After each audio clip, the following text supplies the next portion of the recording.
आप सहर न्यूज़ को लाइक करें और सब्सक्राइब करें। शुक्रिया। कौमी तराने के खालक, नामवर शायर और नसरनिगार हफीज़ जलंधरी की बेवा खुर्शीद हफीज़ लाहौर में इंतकाल कर गईं। हफीज़ जलंधरी की साहबजादी का कहना है कि उनकी वालदा गुज़श्ता कुछ अरसे से अलील थीं। आपको अपडेट कर रहे हैं। कौमी तराने के खालक, नामवर शायर और नसरनिगार हफीज़ जलंधरी की बेवा खुर्शीद हफीज़ लाहौर में इंतकाल कर गईं।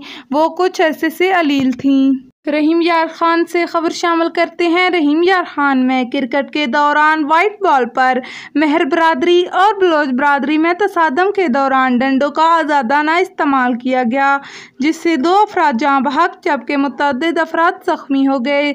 आपको अपडेट कर रहे हैं। रहीम यार खान में क्रिकेट के दौरान वाइट बॉल पर मेहर बरादरी और बलोच बरादरी में तसादम के दौरान डंडों का आज़ादाना इस्तेमाल किया गया, जिससे 2 अफराद जाँ बहक जबकि मुतअद्दिद अफराद ज़ख्मी हो गए। तहसील लावा की यूनियन कौंसल कोटगुला में जुल्म की इंतहा।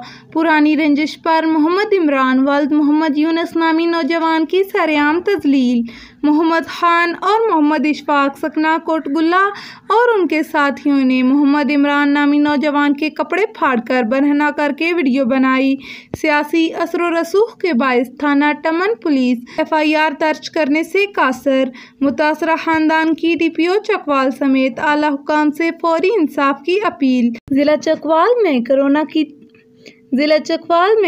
की ताज़ा तरीन सूरत हाल के मुताबिक चकवाल में कोरोना के एक्टिव केसेस की तादाद 58 है, जिनमें से 55 होम आइसोलेशन जबकि 3 अफराद DHQ अस्पताल में दाखिल हैं। चकवाल में कोरोना एक्टिव केसेस की शरह तनासब 1% है।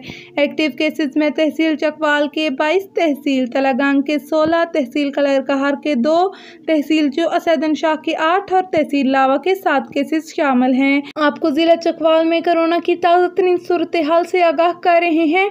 जिला चकवाल में कोरोना के एक्टिव केसेस की तादाद 58 है, जिनमें से 55 होम आइसोलेशन जबकि 3 अफराद DHQ अस्पताल में दाखिल हैं। चकवाल में कोरोना के एक्टिव केसेस की शरह तनासब 1% है। फैसल ईदी का फ़लस्तीन जाने का फैसला। फैसल ईदी ने वीज़े की दरख्वास्त जमा करा दी। फैसल ईदी का कहना था कि ईदी फाउंडेशन के तहत फ़लस्तीन में इमदादी कार्रवाइयों में हिस्सा लेना चाहते हैं। उन्होंने बताया कि बेटे साद ईदी समेत हम 5 अफराद फ़लस्तीन जा रहे हैं। इस्लामाबाद में ईदी फाउंडेशन के नुमाइंदों ने फ़लस्तीनी सफ़ीर से मुलाकात की। फ़लस्तीन के सफ़ीर ने बताया कि फ़लस्तीन में दवाओं की ज़्यादा ज़रूरत है। हम मिस्र के रास्ते फ़लस्तीन जाएंगे और मिस्र के वीज़े के लिए भी दरख्वास्तें दे दी हैं। आपको अपडेट कर रहे हैं। फैसल ईदी का फ़लस्तीन जाने का बड़ा फैसला। फैसल ईदी ने वीज़े की दरख्वास्त जमा करा दी। फैसल ईदी का कहना था कि ईदी फाउंडेशन के तहत फ़लस्तीन में इमदादी कार्रवाइयों में हिस्सा लेना चाहते हैं। उन्होंने बताया कि बेटे साद ईदी समेत हम 5 अफराद फ़लस्तीन जा रहे हैं।